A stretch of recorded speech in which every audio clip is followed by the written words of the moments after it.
saya Adinda Saputri, kelas 1A Kebidanan Poltekkes Kemenkes dan Dikti. Kali ini saya akan menjelaskan tentang sistem saraf pada manusia. Pengertian saraf adalah sistem saraf adalah salah satu sistem koordinasi yang memiliki tugas menyampaikan rangsangan dari reseptor untuk dideteksi dan di reseptor tubuh. Sistem saraf adalah salah satu sistem koordinasi yang memiliki tugas menyampaikan rangsangan dari reseptor untuk dideteksi dan direspon tubuh. Ada 3 komponen yang dimiliki sistem saraf, yaitu efektor atau bagian yang menanggapi rangsangan yang sudah diantarkan oleh penghantar impuls. Yang kedua, reseptor, yaitu alat penerima rangsangan atau impuls. 3. Penghantar impuls atau dilakukan oleh saraf itu sendiri. Sekarang saya akan menjelaskan tentang sistem-sistem jaringan saraf beserta fungsinya.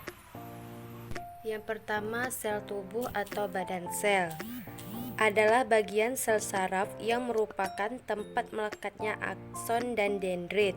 Fungsi badan sel ini adalah untuk menerima impuls atau rangsangan dari dendrit dan meneruskannya ke neurit dan akson. Dendrit ialah bagian sel saraf yang merupakan percabangan pendek tempat impuls saraf masuk ke dalam bagian sel. Fungsi dendrit ialah untuk menerima dan mengantarkan rangsangan ke badan sel. Yang ketiga, nukleus. Nukleus ini terletak di dalam tubuh sel. Fungsinya adalah sebagai pengatur kegiatan sel saraf atau neuron. Keempat, akson. Akson merupakan bagian sel saraf berupa serat tunggal tempat impuls keluar dari sel. Panjang akson mulai dari beberapa mililiter sampai beberapa sentimeter, tergantung tipe sel saraf tersebut.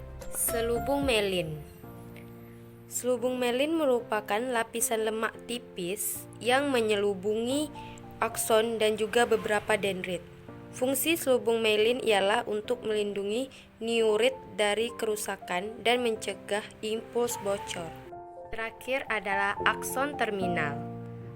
Akson terminal disebut juga serat saraf, adalah tonjolan tunggal memanjang berbentuk pipa yang berfungsi menghantarkan potensial aksi menjauhi badan sel dan berakhir di sel saraf lain. Selanjutnya, kita akan membahas tentang cara sistem kerja saraf. Yang pertama ada parasimpatik, yang kedua ada simpatik. Di sini ada ganalia simpatik, ada cervix, toraks, dan lumbar. Di bawahnya ada sakral.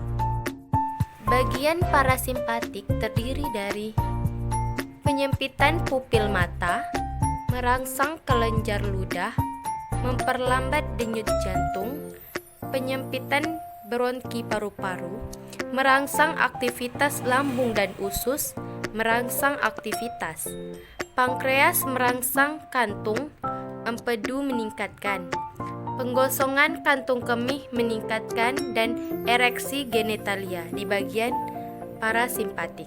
Selanjutnya bagian simpatik. Meleburkan pupil mata, menghambat sekresi kelenjar ludah, melaksanakan bronki di paru-paru, mempercepat denyut jantung, menghambat aktivitas lambung dan usus, menghambat aktivitas pankreas, merangsang pelepasan glukosa dan hati, merangsang medula adrenal. Yang di bawah menghambat penggosongan kantung kemih, meningkatkan ejakulasi dan kontraksi vagina. Inilah sistem kerja saraf. Yang pertama parasimpatik dan yang kedua simpatik.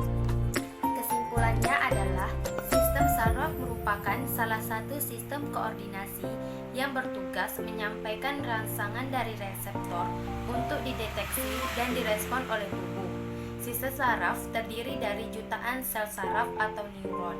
Fungsi dari sel saraf adalah mengirim impuls yang berupa rangsangan atau tanggapan. Sistem saraf dibagi menjadi 2, yaitu sistem saraf pusat dan sistem saraf perifer. Sistem saraf pusat terdiri dari otak dan sumsum tulang belakang. Sistem saraf perifer terdiri dari sistem saraf dan sistem saraf tidak sadar. Sekian video dari saya. Terima kasih. Mohon maaf jika ada kesalahan. Assalamualaikum.